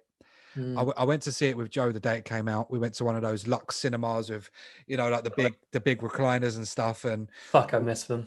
yeah, I know, right? So we went to one of those, and then a couple of days later, it was my day off, and I booked a ticket because I've got a Curzon cinema just around the corner from me. So I booked a ticket at a Curzon in the middle of the day and went round and just had like posh popcorn and a beer and watched it again. And I was like, yeah, this film is fucking great. There's no two ways around it. And yeah, I think that the bad press and stuff, I think a lot of it was just for clout. Like I think a lot of people were just saying shit to get clicks on their articles. That, you know, we're 18 months on from Joker being released, and I don't know anyone who's gone on a random killing spree and tried to kill a TV host just yet. So yeah, you know. I know. I know. It's mad. I think like it. It really boiled some piss when Joaquin Phoenix won the Oscar as well. It really boiled a lot of people's piss, and they were really upset about it. And I'm quite happy about that. Fuck you. I thought he was great. It's certainly worthy of an Oscar-winning performance. I mean, there's like clickbait is like another just absolute cancer, isn't it? But like, it was, to me, it was bizarre. Like, it's just the idea of having like guarded police and armed police in cinemas when you can go and buy Grand Theft Auto from Tesco the night of release. Like, okay, cool, yeah, there's no double standards there. But I think with Joker in general, like, what I love about that movie so much is like you get played just as the Joker wants you to get played, because there are so many points where you think, oh, come off it, this is ridiculous. No, he's not related to, and then it comes to a point you're like, oh, I've been played, and that is brilliant. That makes complete sense, because there were so many points. Like we were, I was going to sound arrogant, but me and Beth were invited to the pre-release screening, and that was amazing. Felt very lucky to be doing that. But I was like saying to Beth, like, oh, this is a joke. Like Batman and the Joker, they're not related. Yeah, cool. Yeah, no, carry on. No, this is genius now. Because like there's so many rabbit holes Todd Phillips sends you down, which make you think, no, this is bizarre. This is stupid. How has this got past? And yeah, then it turns out that you're actually being played as the Joker would want you to. I think the fact that you kind of end the movie not really, it almost had that American Psycho thing about it, where you end the movie sort of like not really knowing, hang on a minute, is he really the Joker? Did that really happen? What the fuck? What do you think? Yeah, no, I think that's his origin story, and I think, you know, he's locked up, and I think he did that shit. I think so. Making it sound like a Netflix murder documentary, but yeah, no, I thought it was brilliant. The scene where he tops his mum was just cold, so cold-blooded. It literally, even from the teaser trailer, like the 20-second teaser trailer, and I saw Joaquin, I was like, yep, I'm in. And then when I started to see the actual trailers, I was counting down the days till I got to go and see that movie. I was obsessed with seeing it, and it delivered. It's very rare that happens as well, where you're absolutely hell bent on seeing something, and then it just, when you do get around to it, it's like, oh yes, it was everything I wanted and more. And yeah, I loved it, absolutely loved it. It's my favorite superhero film of all time. It's up there with Dark Knight. Yeah, Dark Knight's probably the other one. And as I say, for comedy value and for the fact that it makes me smile, Ant-Man's probably third. Because Deadpool. Again, it's just, as I say, I don't know why you have to pussyfoot around with so many of these superhero films when Deadpool went and done what it done and ended up grossing. So I think until Joker came out, I think Deadpool was the highest grossing comic book movie of all time. So, but then again, that shows with Joker, right? I think a lot of the people who tried to stir up shit about Joker and speak in on it and talk it was like some kind of weird creepy incel movie or what, like there was so many different angles of people just trying to chat shit. All they did was made loads more people go and see it. Yeah, of course they did. Yeah. That's all that happened. It's something like one of the most profitable movies ever made, because they made it on 50 because it cost like nothing. $1 billion. Yeah. And like I think that's what I was listening to Todd Phillips talk about, how they persuaded Joaquin Phoenix to do it. I think it was from Alex Zane. He's a bit of a hero of mine. I love Alex Zane. I want his job. Todd Phillips basically said to Joaquin Phoenix, like, ignore the fact that this is called Joker and see this as we will be able to make an art house film under the guise of a superhero comic book movie, because we're going to be able to get away with so much stuff because it's a comic book movie. We're going to be able to push so many buttons, and we're going to create this. We're going to be able to create this really dark art house movie using the fame that Joker, the character of the Joker, has. And I believe that's what sold it to him. Which you can see why, because that's exactly what they did. Yeah, it's an incredible film. I mean, a friend of mine he's a massive sort of Batman and Joker fan. I wrote like a mini sort of review on my Instagram of the film because I thought it was that good, and he messaged me and said, "Well, fuck me, I've got to go and see it after I've just read that." And yeah, he messaged me. It was about 11:30 at night, and he said, "What the fuck have I just watched?" And I went, "What?" He went, "I went to see Joker," and I went, "And?" He went, "Mate, that was like the best thing I've ever seen." He's like, visually, the cinematography. He said, like, it wasn't even a superhero film. He said it wasn't. It was like a dark, psychotic dude who like descends into madness. Like, again, it had parallels of American Psycho for me the whole way through. And you know, King of Comedy and stuff like that as King well. of Obviously, was, Comedy. and you know, it had that influence in it. Obviously, it was so many scenes in it, even even just down to the set and stuff like that was very much a The fact tribute to that movie. De Yeah, Niro basically played the but he older played version. the character that he was in the other film. Yeah, so yeah, no, that God, was I love that film as well. King of yeah, Comedy a is very so good. underrated film. And honestly, let's be honest, anything with De Niro in it, anything made by Scorsese, like it's going to be a masterpiece, isn't it? It's not like Apparently King of Comedy bombed. It was like it did. Yeah, it really did. It it was like wasn't big at all. Wasn't big at no, all. which But is neither was there's been a lot of films like that throughout history, and one you'd always look back on is Shawshank Redemption. You'd be surprised that was like a yeah, flop when it came out.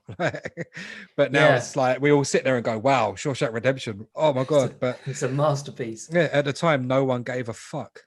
Like, Apparently, I was reading about this, and apparently, it's like it's because it's set in a prison, and audiences didn't like the fact that you were there for 2.5, or I think it's just shy of like 2.5 hours in a prison, and so it felt like a real prisony experience because you yeah. can't escape it, and obviously a lot of shit happens. But yeah, my God, like Shawshank, what a film! Yeah, a great film, a really great film. Stephen King, I think, was the one that wrote it, right? I think it was a Stephen King story. Yeah, Yeah. a short novel. I love Stephen King. He did it. He apparently he does this thing where he writes stories for students to turn into movies. He calls them like his $1 million babies or something. It's really he will write. He'll come up with an idea and he'll write enough of it down for it to be a short story, and then we'll give the license and the rights to people making people learning how to be filmmakers to go make it. Jesus. What a guy. Yeah, that's just like the definition of paying it forward, I suppose, isn't it? It's just but when you get to a position like Stephen King, it's just like, I mean, what's that the guy's net worth? It's got to be pretty fucking insane, right? You don't need to accumulate any more cash. So you might as well just, Well, say that to JK Rowling, mate. Well, yeah. She's just far too controversial to discuss on this podcast at this point in time, I think. I don't want Spotify to chuck me off at all. That's fair enough. Yeah, $500 million he's worth. Probably. Jesus Christ. Yeah. So at some point, I mean, what would that figure be for you? The figure where you just say, all right, I'm done. I don't need any more. Well, welcome to the next angle of the show where it's called Socialist Simon's budget cuts. I personally don't think any individual in the world needs to earn more than £1 million a month, because I think if you can get to the end of a year where you have earned £12 million, which is £1 million a month, that is the exact amount of money you would never need to worry about anything. Like it baffles me that we live in a society where like people don't think they'd be able to live on something like that. If someone said to you like, I'm gonna pay you £1 million a month for the rest of your life, at some point someone will think that's not enough. I can't live on that. It's weird, isn't it? It's It's a so very weird. weird thing, and I think it kind of just speaks to the greed of humans. And Yeah. I do get the sort of, because I'm quite aligned with you. I'm a bit of a socialist at heart, and I do believe in more wealth equality and stuff like that. But Yeah. I do get the reason why you do need to have your entrepreneurs who run these big businesses and stuff like that. But I just think there comes a point, and I don't know what that point is, and I probably never will know, and we'll probably never know. But I think it just comes to a point where you don't need any more shit. Like, you just stop. You don't need that Yeah. stuff, like, and it's not just that you don't need that shit, but you don't need to also not pay the percentage of Your way. tax that you're Yeah, supposed to be exactly. paying. Like, you've got like £2 billion, and your bank, your tax bill for this year is £100 million. Next year you're going to make that £100 million back and then some anyway. So just pay the 100 mil. Like, what the fuck is your problem? Yeah. And because you're just sitting on it as well, and a lot of them don't even have kids. I'm just like, what the Yeah. fuck? And it's mad. It's the worst. It's possibly the worst thing in the world at the moment is just the massive Inequality, distribution just of pure inequality of inequality. wealth. It's mad. It's Well, crazy. It's just, I don't, as I say, that at some stage there has to come a point where you just go, yeah. yeah. I honestly, I think we were so close to that point when Labour lost the election in 2019. I think, oh, like in the grand scheme of things, we weren't that close because obviously, like they got like Tories ended up with like an 80-seat majority, but 2017 wasn't it something like Corbyn was only 3,000 votes away Yeah, from two becoming 2,300 something in certain seats. Yeah, it was crazy. so close, man. And like, I can't sit here and 100% say that Jeremy Corbyn is not a good person. He's a good person, but I Of can't course sit he here and is. say he's a good politician, because I think there's a lot of flaws in his methodology, and I do think that there was a lot of him being unable to deal with conflict. I don't think he's a great leader, but I think he had some great ideas, and the shit fit that everyone had when he wanted to raise corporation tax, and then yesterday Rishi Sunak announced that he was going to raise it to higher than the level that Jeremy Corbyn was proposing. It was fucking hilarious. Yeah, yeah, and It's it's just like hilarious to me. But yeah, I mean, it's because it's been wrapped up in Tory packaging. yeah, Like that's literally it. that's literally it. It's completely viable and it's completely respected when the Tories put their stamp on it, and I Because the hate it. newspapers are behind them. So if you look Yeah, of back course, yeah, throughout history, the UK has never had a prime minister that Rupert Murdoch didn't approve of. Not since the Sun and the Times became big. yeah, So since 60s or 70s or whatever, every single prime minister has had the backing of Rupert Murdoch, which is why you had so many years of yeah, Thatcher, then you had John Major, and then Tony Blair was a friend of Rupert Murdoch's. Like, they had their club. It's a big club. You're not in it. I'm not in it. And the only way you're going to be in it is to be approved by him. So Corbyn was the first person with the hung parliament, was the first person to kind of put the wind up it, and then they spent the next 2 years doing absolutely everything they could to shit on every member of parliament from Labour, yeah, and to talk about Labour as if it was this anti-Brexit party and stuff like that. And the funniest thing about it is Jeremy Corbyn the entire time has been a Brexiter. He's wanted to leave the European Union since the 70s. He never was pro-Europe. So mm, yeah, we've gone through some bizarre times over the last few years, and it shows no sign of ending. And I think the only thing that any of us can do is just try to make the best out of it as possible, and yeah, for and sure. try and have as much fun as we can. And yeah, going back to full circle to where we started the pod, I do think better days are coming, at least in terms of slightly getting back to normal. I hope so, man. And I think that's possibly why we all feel so down at the moment. It's because it's like we're being governed by like corrupt liars, but we're also not actually able to escape it. And Yeah, when you can't go and meet your mates in the park, or indeed the pub, because we all know how much we love the pub, it's I think that's why it feels so heavy on us at the moment. yeah. What do you think of Starmer?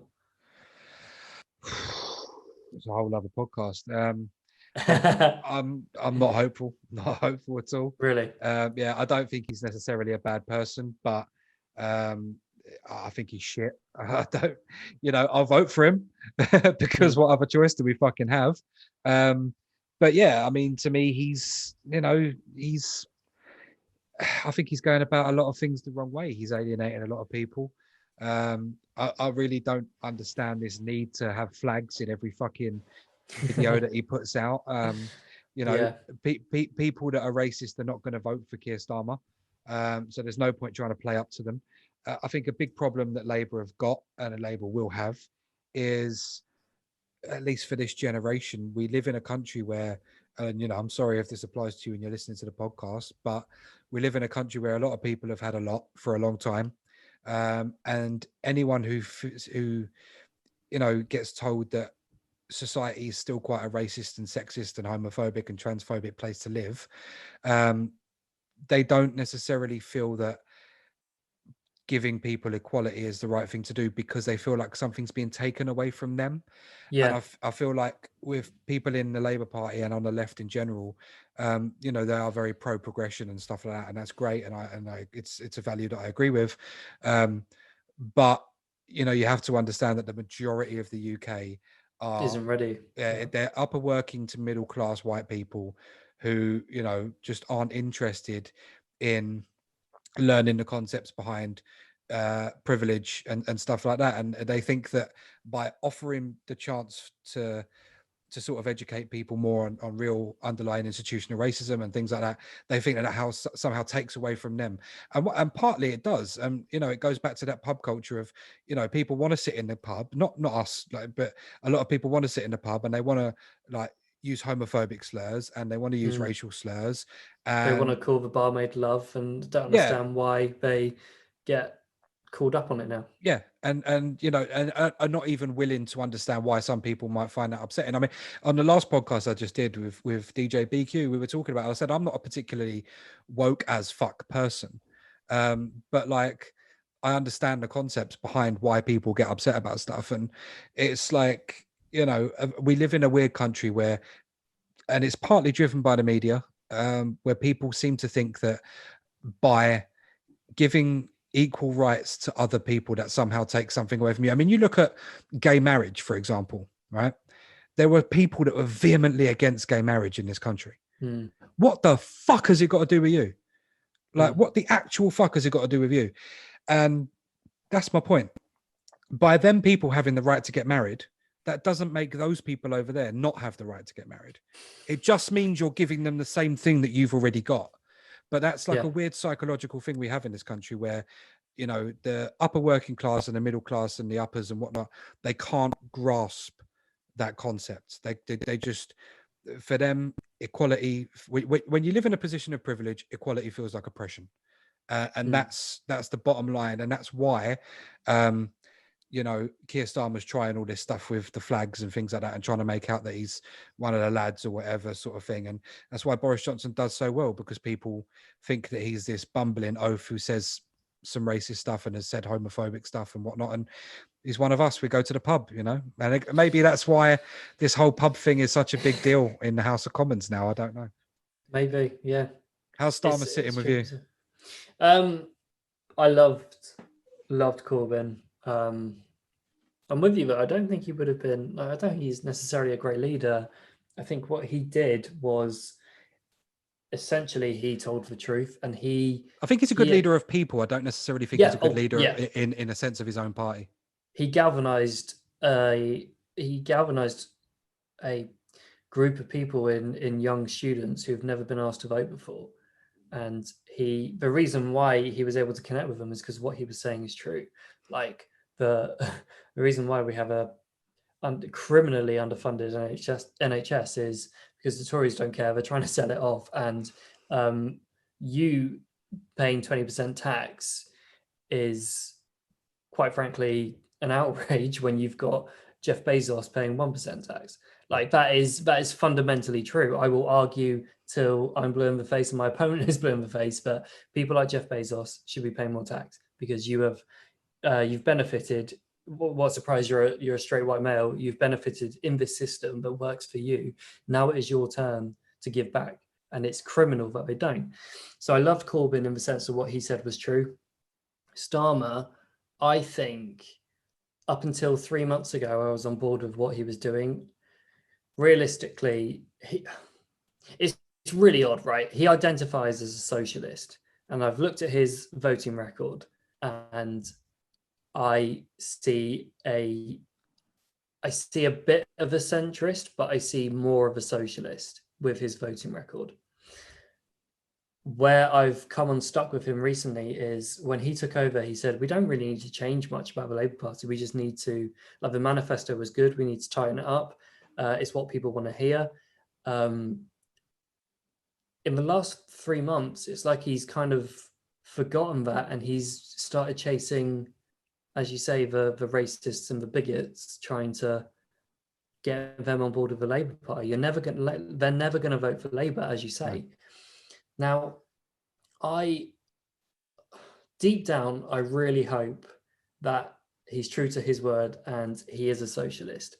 The reason why I think he voted against or abstained from voting against corporation taxes, if he'd have voted for it, Murdoch and co would have had an absolute field day. Yeah. I think he's trying to play the long waiting game of, look, in the 4 years I've been Labour leader, you haven't been able to throw anything that stuck to me. Yeah. And I think, and I hope that is the reason why he is. I think that's why he's playing it cautiously, because if he's like Corbyn in the sense that, hey, these are my values, and they are completely opposite to the likes of Murdoch, who is trying to brainwash you, Corbyn is going to get fucking attacked. Starmer isn't being attacked. Yeah, I do think with Corbyn, there was never any compromise on his values, which I respect, but 100%. That isn't You're not going to win, though. No, exactly. That isn't a way to win. And yeah, you know, maybe I say maybe Starmer is playing a long game. That's fine. Yeah, he is. But you know, we will see. We will see what happens in the future. Speaking of the future, what's next for you and it's gone viral? Good question, mate. Hopefully staying in a job, to be perfectly honest. Junkets. You can always retrain, you know. You can retrain as a something, you know, whatever. Yeah, that's true. We've all conveniently forgot that shit happened 8 months ago as well, aren't we? You know? Oh my god, what a disgusting thing. Didn't Liam Gallagher, like, he did it, and he was like told he should have been a brickie or something. It was fucking hilarious. But yeah, I guess like just more of the same, really. I feel really good about like the progression I've made in my, I don't like using the word career because it's cringe as fuck. Yeah. But I feel very lucky to be doing what I'm doing. I've been learning about growth mindsets at the moment, which is basically when you basically just keep on pushing because you want to learn a new skill or you want to do something better. And I feel like I'm ready to make the leap onto like TV and stuff if the opportunities are there. But I'm also very content in the sense that I have a great job and deep down, I just love doing what I'm doing, and I feel more at peace. It's really weird. I feel more at peace with a 9 to 5 doing something that I love than I did trying to scramble up and take as many opportunities as possible. And I don't know why that is. It's really it could be structure. A lot of people don't handle the structure of a lot of people don't handle it too well with regards to, you know, uniform stability and stuff like that. But it's something I absolutely have to have. I mean, you know, right. I've got a friend who's he's going to come on the podcast at some point, but he's like a horse racing expert and he gives a lot of tips for gambling and stuff like that. And he's got people that he's blown up somehow on TikTok. He's like the only horse racing person on TikTok.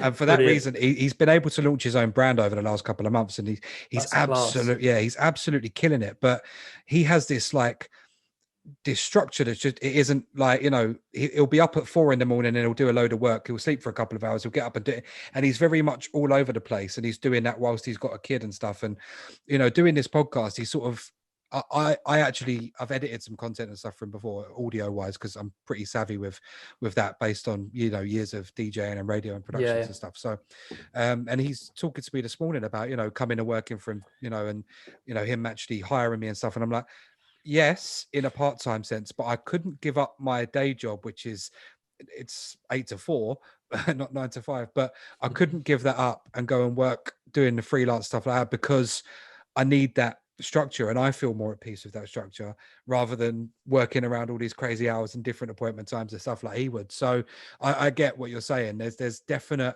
it's one thing that I've struggled with in this second lockdown, especially, you know, like, all right, my first meeting's not till 2 o'clock today, for example. First meeting's not till 2 o'clock. What the fuck do I do till then? You know, I've got no other work on. Like, Yeah, I've got no reason to get out of bed, and that's where problems can start arising. So yeah, no, right. having a structure, I think, is very, very important. So that could be a reason why you feel a little bit more at peace, and you're not doing Potentially. shifts as well. You know, you're not doing like, oh, you're doing an evening in a Yeah. restaurant or a coffee place tonight, or I've got to do the 6 a.m. till lunchtime shift, and then tomorrow I'm doing the evening. It's like, when you've got that routine, I think it helps to maintain the normality and your actual productivity levels as well. I think so, yeah. And like, it's really weird because I don't think my biggest fear when it comes to that is I don't want it to be conceived as a lack of ambition, because I think both me and you are very ambitious. But I also, like, I just know how, not, I don't know if insecure is the right word, but how, like, when you're like scrambling around to try and get as many different things as possible, like, it's you're putting yourself out there, and it's really pretty tough to take. Like, when they say like you got to have thick skin to do any sort of like media or like show business stuff, it's absolutely true, because you put yourself out there, you get laughed out of the room, you get like ridiculed, and now especially online you can look at comments and you're just like, oh, I didn't need to see that, cheers. Don't I read the get quite a lot of comments, them. mate. Do not read the comments. Never. It's always a Top Gear lot. We do quite a lot of videos with Top Gear, and the Top Gear fans fucking hate me. It's really funny.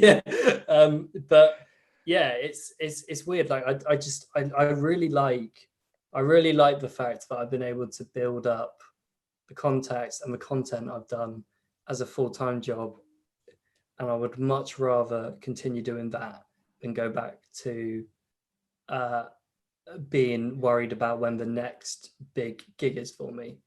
I think that's ultimately what it is. But yeah, I love doing what I'm doing. I've worked hard to do it. It's crazy to think that me and Beth moved to London like just over 5 years ago, and like it's I'm so lucky to be doing what I'm doing. It's weird. It's weird how you.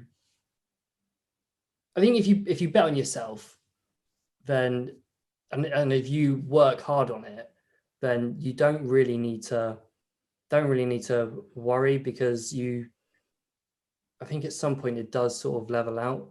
It's really, it's been, I feel really good.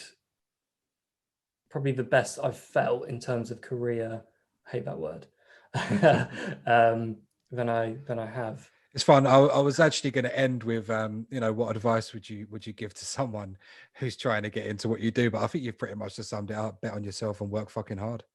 Yeah, I think so. And like, that's where I get like a little bit sort of like, oh, maybe I should just say fuck it and aim for TV. But I'm also like, because every time, touch wood, every time I've said, nah, fuck it, I'm doing it. And as long as, realistically, I'm very lucky. As long as I got Beth, I genuinely don't care what happens. And like, I'm very lucky to have that. But it does seem to be every time I have bet on myself and done something, it has worked out.